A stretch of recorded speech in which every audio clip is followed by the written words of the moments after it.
Hello, friends, and welcome to the Exams Made Simple. And we are back again with the Hindu Complete Newspaper Analysis for 9th of July 2021. तो 9 जुलाई 2021 का the Hindu newspaper analysis देखेंगे। शुरू करने से पहले आपको बता दूं कि नीचे डिस्क्रिप्शन कमेंट में आपको हमारे टेलीग्राम, इंस्टाग्राम, इसके अलावा हमारे जितने भी प्रोग्राम्स चल रहे हैं उनकी लिंक्स मिल जाएगी। आप वहां से ज्वाइन कर सकते हैं। वीडियो को लाइक ज़रूर करें एंड ज़रूर शेयर करें। This is a request from my side. अगर आपको कंटेंट ज़रा सा भी पसंद आ रहा है तो आप प्लीज़ उसको लाइक करिए एंड शेयर करने में हमारी मदद करिए। स्टार्ट करते हैं आज के सवालों के साथ जिनके जवाब आपको देंगे। पहला सवाल है कंसिडर द फॉलोइंग पेयर्स। अब कुछ पेयर्स नीचे दिए गए हैं। पहला है port au Prince Venezuela and दूसरा है कलाई नौ अफगानिस्तान। इनमें से आपको बताना है कि करेक्टली मैच्ड कौन सा है। This is question number 1। Options are 1 only, 2 only, both या none. Question number 2 is tele law programme के रिगार्डिंग स्टेटमेंट्स दिए। आपको बताना है कौन सा स्टेटमेंट सही है। पहला स्टेटमेंट कह रहा है it was launched by the ministry of law and justice in collaboration with the ministry of electronics and information technology.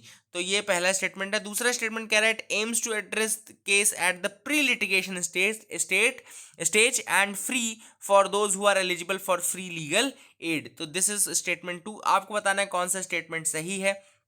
1 only, 2 only, both या नन।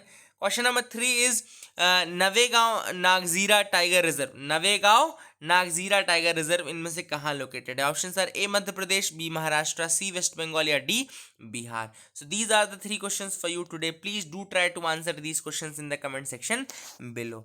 मूव करते हैं mains question of the day की तरफ। तो mains question of the day है what is the importance of mother tongue और local language in a person's life. What is the importance of mother tongue और local language in the person's life, why should it be promoted, discuss. आपके लिए सवाल ये है कि क्या importance होता है मदर टंग का या लोकल लैंग्वेज का एक पर्सन की लाइफ में एंड क्यों इसको प्रमोट करना जरूरी है, डिस्कस करना है आपको। This is the question which I have asked for mains. Please do give some pointers in the comment section below. कुछ पॉइंटर्स अगर आप दे सकें तो आप जरूर दीजिएगा, ठीक है ना।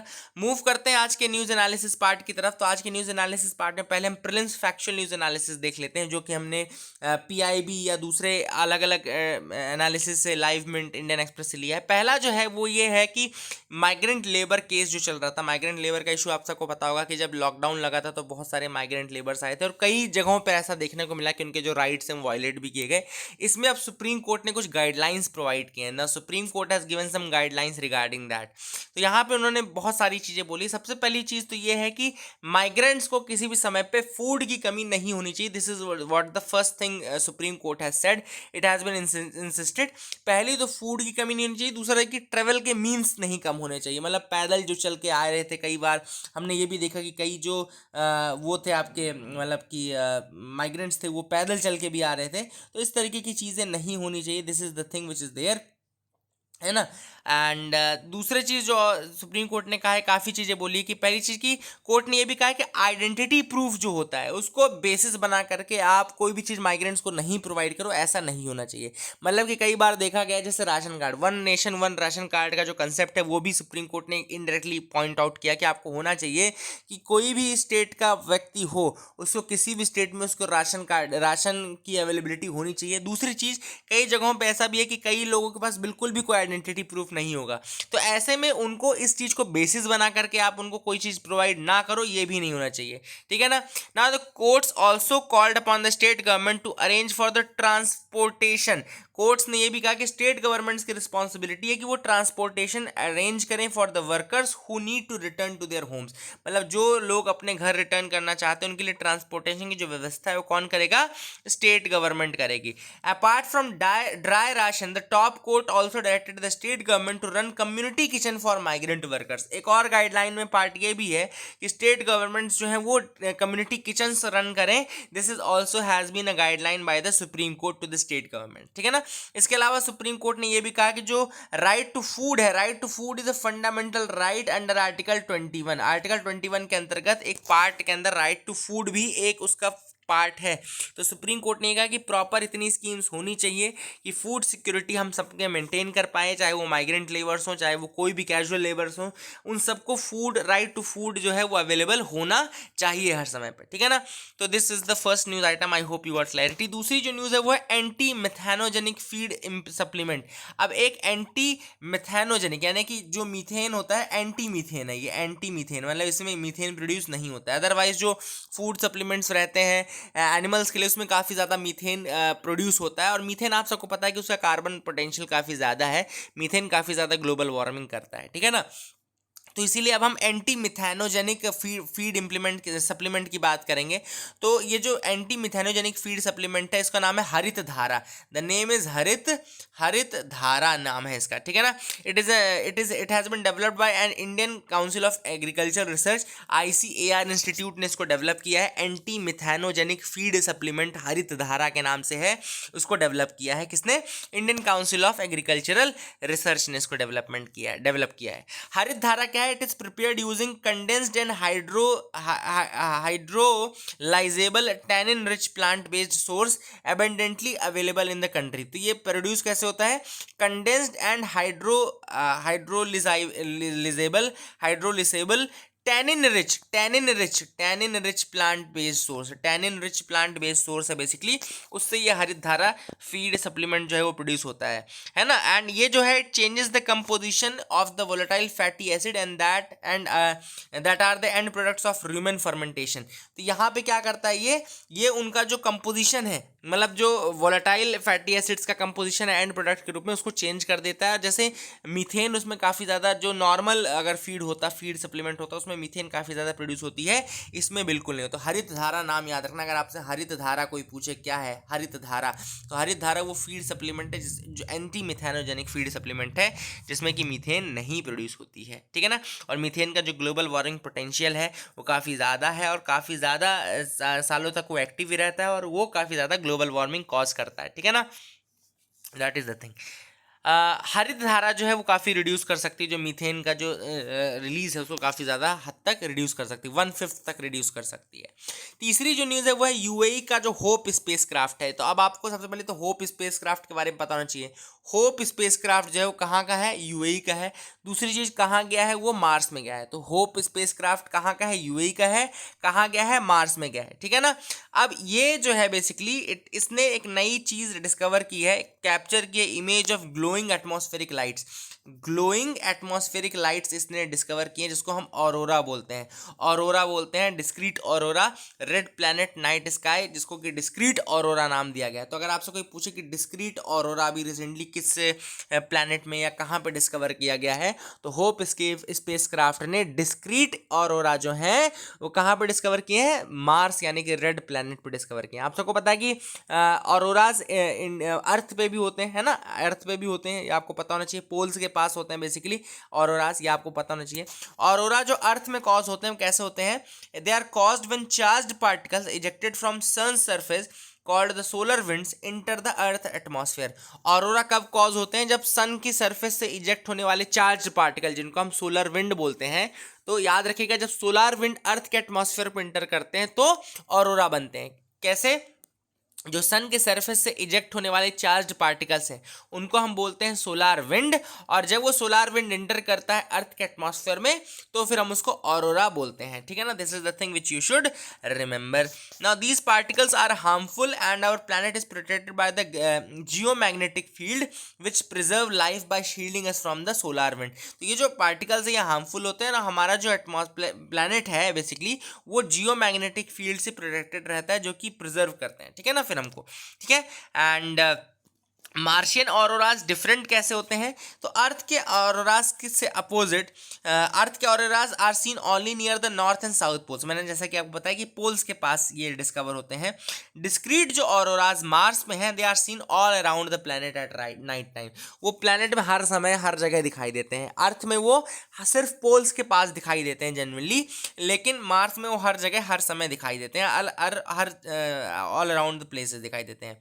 And unlike earth which has a strong magnetic field, the Martian magnetic field has largely died out. तो अर्थ का जो मैग्नेटिक फील्ड है काफी स्ट्रांग है जो कि हमको प्रिजर्व करता है, लेकिन वहीं पे अगर मार्स का हम मैग्नेटिक फील्ड बोले तो काफी ज्यादा वो डाई आउट हो चुका है, ठीक है ना। अर्थ का मैग्नेटिक फील्ड काफी स्ट्रांग है, लेकिन मार्स का जो मैग्नेटिक फील्ड है काफी ज्यादा डाई आउट हो चुका है ऑलरेडी, ठीक है। These are the things which are important. तीसरा है कि अर्थ जो है एक सिंगल बार मैग्नेट की तरह एक्ट करता है, it acts as a single bar magnet, मतलब काफी यूनिफॉर्म इसका मैग्नेटिज्म है।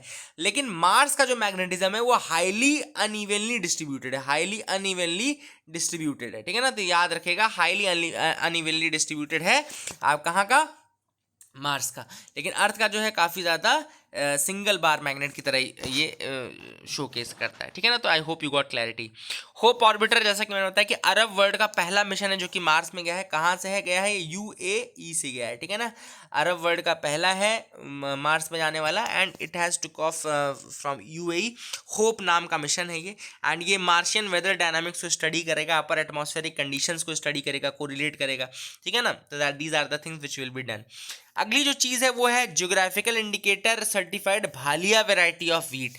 तो भालिया व्हीट याद रखेगा, ये इंपॉर्टेंट फैक्चुअल न्यूज़ आइटम है। भालिया व्हीट, भालिया व्हीट क्या है, इसको जीआई टैग मिला है from the state of Gujarat. याद रखिएगा GI tag for the state of Gujarat दिया गया है भालिया व्हीट को।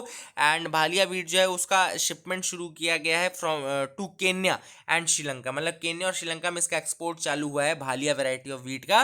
That is another thing which is important. I hope you got clarity regarding that, आपको समझ में आ गया होगा, ठीक है ना। अब मैं आपको ये तो मैंने सारे न्यूज़ आइटम्स आपको बता दिए, ठीक है ना। 2011 में इसको जीआई टैग मिला था भालिया व्हीट को। अब मैं आपको आंसर्स बता देता हूँ जो मैंने क्वेश्चन आज से पूछे हैं, कई लोगों ने डिमांड की थी। तो इसमें जो करेक्ट पेयर्स हैं, कौन सा करेक्टली मैच है, बी यानी कि 2 ओनली करेक्टली मैच है। पोर्ट एयू प्रिंस जो है वो हैती की जगह है, याद रखेगा। ये वेनेजुएला में नहीं है, हैती में है, ये अफगानिस्तान में है, ज़रूर सही है। तो B will be the answer for this. Tele law वाला जो सवाल था उसका आंसर है सी, यानी कि both 1 and 2 are correct. And Navegaon Nagzira tiger reserve कहाँ पर है, तो ये महाराष्ट्र में लोकेटेड है। तो I hope you got clarity regarding the questions and answers. आपको न्यूज आइटम समझ में। एक फ्रंट पेज से और न्यूज है, Cairn says it has got court not to attach 20 Indian assets in Paris. अब यहाँ पे याद रखिएगा केयर्न एनर्जी जो है, केयर्न एनर्जी आपको पता होना चाहिए कि यूरोपियन एक एनर्जी का बहुत बड़ा oil and gas exploration company है, काफ़ी बड़ी कंपनी है, ठीक है ना। अब हुआ क्या था एक्चुअली में, केयर्न का आप सबको पता है कि एक परमानेंट कोर्ट ऑफ आर्बिट्रेशन जो है उसने क्या किया था, परमानेंट कोर्ट ऑफ आर्बिट्रेशन ने ये बोला कि भैया आप लोग इनको 1.2 बिलियन डॉलर दे दो, है ना। इंडियन कंपनीज को बोला गया है कि केयर्न को देने के लिए, ठीक है ना। नाउ हुआ ये कि फ्रांस की कोर्ट ने मतलब अलाउ किया है केयर्न को फ्रांस की कोर्ट ने अलाउ किया है कि वो पेरिस में 20 इंडियन एसेट्स को अटैच कर सकते हैं। केयर्न जो एनर्जी लिमिटेड है, केयर्न एनर्जी लिमिटेड अगर चाहे तो 20 एसेट्स, इंडियन एसेट्स को पेरिस में यानी कि फ्रांस की कोर्ट ने अलाउ किया है कि वो अटैच कर सकते हैं, ठीक है ना। इंडिया ने ज़रूर बोला कि हमको भैया इसके बारे में जानकारी नहीं है। थोड़ा सा मैं आपको बता दूं कि केयर्न एनर्जी जो है यूरोप की leading independent oil and gas exploration and development company है, एंड लंदन स्टॉक एक्सचेंज में ये लिस्टेड भी है। परमानेंट कोर्ट ऑफ आर्बिट्रेशन के बारे में बता दूं तो उन्होंने actually permanent court of arbitration ने ही वो रूलिंग दी थी 1.2 बिलियन डॉलर की। थोड़ा उसके बारे में बता दूं, एक इंटर गवर्नमेंटल ऑर्गेनाइजेशन है permanent court of organisation, establish हुई थी 1899 में by convention on the Pacific settlement of disputes. क्या बोलते हैं इसको, convention on the Pacific settlement of disputes 1899। International intergovernmental organisation है, इंटर गवर्नमेंटल ऑर्गेनाइजेशन है, एस्टैब्लिश की गई थी by in 1899 by convention on the Pacific settlement disputes. याद रखिएगा, कन्वेंशन on the Pacific settlement of डिस्प्यूट्स। इसका जो हेडक्वार्टर है वो हेग नीदरलैंड में है। मेंबरशिप 121 स्टेट्स की है। इंडिया जो है it's a party to the convention, याद रखिएगा India is a party to the convention and it is not a United Nations agency but PCA is an official United Nations observer. तो याद रखिएगा ये यूनाइटेड नेशंस एजेंसी नहीं है, लेकिन हाँ ये बेसिकली कहना चाहिए यूनाइटेड नेशंस ऑब्जर्वर जरूर है। It is not a court in the traditional sense but provide services of arbitral tribunal to resolve disputes that arise out of international agreement. तो इंटरनेशनल एग्रीमेंट से होने वाले जो डिस्प्यूट्स हैं उनके लिए ये सर्विसेज प्रोवाइड करता है, आर्बिट्रल ट्रिब्यूनल के रूप में सर्विसेज प्रोवाइड करता है, याद रखिएगा।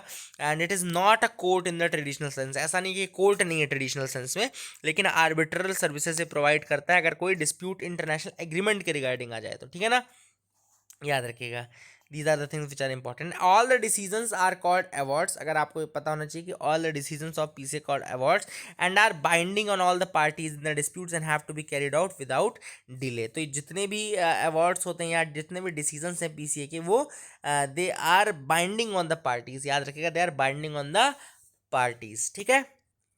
अब आज का मैं आपको मैप ऑफ द डे दिखाता हूँ। मैप ऑफ द डे में आज जो मैप मैंने लिया वो हैती का मैप लिया है। हैती का मैप क्यों लिया है वो आगे आपको पता चलेगा। सिंपल सी बात है, हैती आपको पता होना चाहिए कि ये जो कैरिबियन आइलैंड्स है ना, कैरिबियन आइलैंड्स वाले रीजन में ये लोकेटेड है। तो ये आपको दिख रहा है कैरिबियन सी, मतलब कि जैसे यहाँ पे आपका कहना चाहिए इस तरीके से कुछ सेटअप होता है, इस तरीके से सेटअप होता है, ठीक है। ये आपका साउथ अमेरिका है, फिर यहाँ पे आपका ये नॉर्थ अमेरिका रहता है, ठीक है ना। अब नॉर्थ अमेरिका साउथ अमेरिका के बीच में इस वाला पोर्शन पे आपका कैरिबियन आइलैंड्स है, तो वहीं पे आपका हैती है। अब यहाँ पे पोर्ट एयू प्रिंस, जो आज मैंने क्वेश्चन ही पूछा था, ये देखो पोर्ट एयू प्रिंस, ये जगह याद रखना, पोर्ट एयू प्रिंस हैती की जगह है। मासिफ डीला सेले, मासिफ डीला सेले एंड मासिफ डीला होटे, ये दोनों आपके कहाँ की जगह हैं, ये आपकी हैती की जगह है। पोर्ट एयू प्रिंस जरूर याद रखना, आगे मैं आपको दिखाऊंगा क्यों, है ना। पोर्ट एयू प्रिंस और Massif de la Selle and Massif de la Hotte, ये हैती की जगह है। एंड एक Massif du Nord, Massif du Nord, ये भी आप याद रखिएगा। तो these are the places in Haiti. I hope you got clarity. Port de Paix, Cap Haitien और गोल्फे डीला गोनावे याद रखिएगा, गोल्फे डीला गोनावे याद रखिएगा। कैनल डी सेंट मार्क याद रख सकते हैं आप, बट मेन तो Port au Prince, Massif de la Selle, Massif de la Hotte, ये इंपॉर्टेंट प्लेसेस हैं, इसको देख लीजिएगा, ठीक है ना। यहाँ पे पोर्ट सैल्यूट भी है कि पोर्ट सैल्यूट यहाँ पे लोकेटेड है। हैती का या जरूर याद रखिए कि यहाँ पे एक जो नेबर है वो डोमिनिकन रिपब्लिक है। Dominican Republic is the neighbour of Haiti. और यहाँ पे जो लेक है, यहाँ पे लेक अजुई, अजुई नाम की लेक यहाँ पे दिख रही होगी, लेक अजुई और लेक मीरा गुआने। तो Lake Mira, Lake of Miragoane और Lake Azuei, these are the two lakes which are located in Haiti. तो ये आई होप आपको समझ में आ गया होगा। यहाँ पे वाटर अगर आप देखें तो यहाँ पे अटलांटिक ओशन भी ऊपर लोकेटेड है, नीचे कैरिबियन सी लोकेटेड है, और यहाँ पे क्यूबा और हैती के बीच में विंडवर्ड पैसेज है। क्यूबा एंड हैती के बीच में विंडवर्ड पैसेज है, याद रखिएगा। क्यूबा एंड हैती के बीच में क्या है, विंडवर्ड पैसेज। तो ये कुछ इंपॉर्टेंट लोकेशंस हैं, विंडवर्ड पैसेज देख लीजिए, याद रखिएगा। क्यूबा और हैती के बीच में है, हैती के ऊपर अटलांटिक ओशन है, नीचे कैरिबियन सी है, ये भी देख लीजिए। पोर्ट एयू प्रिंस और बाकी की जगह मैंने आपको बता दी। तो I hope you got clarity regarding all these. Editorial में आते हैं। एडिटोरियल में पहला जो एडिटोरियल हम डिस्कस करेंगे वो ट्रबलिंग प्रॉस्पेक्ट्स इन अफगानिस्तान। अब इस आर्टिकल में बहुत प्यारी चीज़ है एक्चुअली में। इस आर्टिकल में एक और जो चीज़ वो है, एक तो निगेटिव इम्पैक्ट है जो अमेरिका ने अभी बोला कि हम बाहर हो जाएंगे, मतलब अफगानिस्तान से बाहर जा रहे हैं, एंड उसके बाद हमने तालिबान का राइज देखा है, ठीक है ना। लेकिन इस अफगानिस्तान वॉर से जो अच्छी चीज़ें निकली हैं वो भी पता होनी चाहिए। क्या होता है कि हमको सिर्फ एक एंगल पता है अभी तक कि अफगानिस्तान का जो वॉर है उसमें क्या क्या चीज़ें निगेटिव हुई, अमेरिका ने क्या क्या चीज़ें गलत करवा दी, कुछ चीज़ें अच्छी भी हुई हैं, उनके बारे में भी अपन डिस्कस करेंगे। ये सारी चीज़ें वो मैं एक एक करके आपको बताता हूँ। पहली चीज़ हम देखते हैं कि ये एक्चुअली में एक कॉस्टली मिस एडवेंचर था। अफगानिस्तान में जो वॉर हुआ अमेरिका की तरफ से, वो एक कॉस्टली मिस एडवेंचर था। 2001 में ये वॉर स्टार्ट हुआ, अक्टूबर 2001 में। इसको फॉरएवर वॉर भी कहा जाता है। अगर आपसे कभी यूपीएससी पूछ ले कि फॉरएवर वॉर कहाँ का टर्म है, तो ये याद रखिएगा, अफगानिस्तान वॉर के ऊपर जो अमेरिका ने किया उसको फॉरएवर वॉर कहते हैं। लगभग 20 साल लग गए इस वॉर में अभी एग्जिट होने तक में, और इसमें लगभग $980 बिलियन कॉस्ट लगी। $980 बिलियन, 2400 यूएस सोल्जर्स की जाने गई, 388 प्राइवेट मिलिट्री कॉन्ट्रैक्टर्स, इन सब ने अपनी लाइफ्स यहाँ पे कुर्बान की। रिकंस्ट्रक्शन में $143 बिलियन लगे। $90 billion went for the Afghan army, police and security forces, $36 billion for the governance and economic development activities. तो कहना चाहिए कि काफ़ी ज़्यादा कॉस्टली अफेयर था ये जो अफगानिस्तान का वॉर था। It was a very costly affair, and चाहे वो रिकंस्ट्रक्शन हो, चाहे ह्यूमैनिटेरियन वर्क हो, चाहे वो जो लाइफ्स गई हैं वो देखो, तो काफ़ी ज़्यादा बड़ा आंकड़ा आपको देखने को मिलता है, ठीक है ना। The real price was paid by the Afghans, लेकिन जो रियल प्राइस थी वो अफगान्स ने पे की। By nearly 50,000 Afghan civilians lost their lives. ये पूरे पॉइंट्स नोट कर लो, इस पॉइंट को ऐड कर लेना, और जब भी आप अफगानिस्तान के ऊपर आंसर राइटिंग करो तो मैं आपको सजेस्ट करूंगा कि आप इस जो एडिटोरियल है उसके फैक्ट्स ज़रूर मेंशन करें। तो याद रखिएगा, लगभग 50,000 अफगान सिविलियंस थे who lost their life, and nearly 70,000 Afghan security forces have lost their life, ठीक है ना, इन दीज ईयर्स। एंड पिछले 7 सालों में तो और ज़्यादा लोगों ने आप लिख सकते हैं, ठीक है ना। तो कुल मिलाकर के अफगानिस्तान का जो ह्यूमन लॉस है वो काफ़ी ज़्यादा है, ह्यूमैनिटेरियन लॉस, ह्यूमन लॉस काफ़ी ज़्यादा है। मॉनेटरी लॉस तो है ही, लेकिन जो ह्यूमन लॉस है वो भी अपने आप में काफ़ी ज़्यादा है। Now what were the gains. अब गेन बताना बहुत ज़रूरी, क्योंकि अभी तक मैंने अपने पर्सनल उसमें डिस्कस नहीं किया है कोई भी आर्टिकल आज तक ऐसा है जिसमें गेन्स बताए गए हों। तो ये आप ये भी नोट कर लीजिए क्या क्या गेन्स हुए। जैसे कि 2001 में अगर देखा जाए तो केवल 9 lakh boys were in the school, 9 lakh boys were in the school. आज अगर हम बात करें तो 80 lakh children are attending the schools and 1/3 are girls also. तो पहले जो 2001 में कंडीशन थी कि केवल 9 लाख बच्चे स्कूल जाते थे, आज 80 लाख बच्चे स्कूल जा रहे हैं, जिसमें कि 1/3 आपके गर्ल्स हैं। लिटरेसी जो है वो 12% से बढ़ करके 35% हो चुकी है। 12% 2002 में लिटरेसी थी, आज 35% लिटरेसी हो गई है। लाइफ एक्सपेक्टेंसी 40 ईयर्स थी 2002 में, और अभी जाकर के देखोगे तो 63 ईयर्स हो गई है। अर्बनाइजेशन 26% से बढ़ करके 26% हो गया है, and 70% of the population watches TV now. तो ये सारे जो है बड़े हुए फैक्ट्स हैं, काफ़ी इंपॉर्टेंट फैक्ट्स हैं, ये भी आप मेंशन कर सकते हैं। कभी भी क्रिटिकल एनालिसिस अगर आ गया अफगानिस्तान वॉर का तो आप उसमें पॉजिटिव्स भी देंगे, ठीक है ना। एंड इसके अलावा अगर आप देखो तो जो नंबर ऑफ टार्ड रोड्स हैं, यानी कि जिसमें टार लगा हुआ है, ऐसी रोड्स की संख्या काफ़ी ज़्यादा 10,000 माइल्स कवर करती हैं। Infant mortality rates are down from 20% by over half, मतलब कि 20% था जो इन्फेंट मोर्टेलिटी रेट है वो केवल 10% हो गया है। एंड जो with the median age of 18.5 years the majority of Afghan have grown up in a post Taliban era. तो काफ़ी इंपॉर्टेंट इशूज़ थे जो कि कुछ सॉर्ट आउट भी हो, कुछ अच्छे पॉइंट्स भी हमको देखने को मिले। 2001 से अभी तक में काफ़ी इंप्रूवमेंट भी हुआ है। ये सारे पॉइंटर्स आप नोट कर लीजिएगा। लेकिन जो गेन्स हैं, ये लिमिटेड जो गेन्स हम देख रहे हैं, they are at risk now. अब ये रिस्क में क्यों है? Because Taliban is gaining legitimacy. Taliban ने ऑलमोस्ट लेजिटिमेसी गेन कर ली है। कैसे कर ली है? स्टार्टिंग में जॉर्ज डब्ल्यू बुश का जो एम था वो ये था कि एक स्टेबल, स्ट्रांग, इफेक्टिव गवर्नेंस वाला अफगानिस्तान बनाया जाए जो कि केओस में ना जाए, ठीक है ना। मतलब कि जो जॉर्ज डब्ल्यू बुश के टाइम का एम था वो काफ़ी ब्रॉड एम था, मतलब कि एक स्टेबल, एक एफिशिएंट, एक स्ट्रांग, एबल गवर्नमेंट अफगानिस्तान में बने, ठीक है ना। लेकिन जब वो मतलब कि जॉर्ज डब्ल्यू बुश के बाद जब वो ओबामा गवर्नमेंट में आया तो ओबामा गवर्नमेंट का एम ये हो गया बेसिकली कि अफगानिस्तान को टेररिज्म का सेफ हेवन ना बनने दिया जाए। मतलब जो पहले एम था वो उससे दूसरा एम हो गया। फिर इसी समय जब बाद में आपके डोनाल्ड ट्रंप आया तो और दूसरी चीज़ हो गई। डोनाल्ड ट्रंप एक डील मेकर बन गए और तालिबान से बातें करने लगे, छुप छुप के बंगले के पीछे, है ना, इधर उधर बातें करने लगे जाकर के तालिबान वालों से। और वहाँ पे उन्होंने चुपके चुपके में ही डील कर डाली और उसमें उनको लेजिटिमेसी भी दे डाली, है ना। उनसे कसमें भी खा ली, माँ कसम भी खा ली कि हम निकल जाएंगे मई तक, यहाँ तक। और जब ये सारी चीज़ें हो गई तो तालिबान को ऑब्वियसली बात है लेजिटिमेसी मिल गई, और इसके बाद तालिबान ने अपना असली पावर दिखाना शुरू किया। ऑब्वियसली बात है तालिबान बहुत ज़्यादा पावरफुल फोर्स है अफगानिस्तान के अंतर्गत, और उन्होंने दिखाना शुरू किया। एंड उसके बाद जब जो बाइडेन का टाइम आया तब तक काफ़ी देर हो चुकी थी, तीर धनुष से निकल चुका था और कही हुई बात मुंह से निकल चुकी थी, कसमें खाई जा चुकी थी। एंड इसके बाद जो बाइडेन के पास कोई भी दूसरा अल्टरनेटिव नहीं था rather than having a safe exit from Afghanistan. तो उन्होंने वही किया and they have started exiting from the Afghanistan. But this has all led to a very strong Taliban. And strong Taliban का मतलब है कि weak democratic government in Afghanistan. A strong Taliban means a weak Afghanistan government, ठीक है ना। और ये चीज़ क्या कर रही है, इसी कारण से काफ़ी वायलेंस भी देखने को मिल रहा है और काफ़ी ज़्यादा तालिबान ने काफ़ी ज़्यादा गेम्स भी कर लिए। काफ़ी सिटीज़ अगर आप देखो तालिबान ने अपना प्रेजेंस दिखा दिया है। इसके अलावा जो बदख्शान, तकार, कुंदूज, बगलान वाला एरिया है, अफगानिस्तान तजिकिस्तान का बॉर्डर एरिया है, वखान कॉरिडोर है जहाँ पे चाइना के पास लिंक है, गजनी, जबूल, पख्तिया, यहाँ पे हक्कानी नेटवर्क आ गया है। तो काफ़ी ज़्यादा अगर आप देखो तो तालिबान और हक्कानी नेटवर्क का काफ़ी ज़्यादा बोलबाला इस समय चल रहा है अफगानिस्तान वाले रीजन में। तो ये सारी चीज़ें जो हैं काफ़ी ज़्यादा ट्रबलसम है।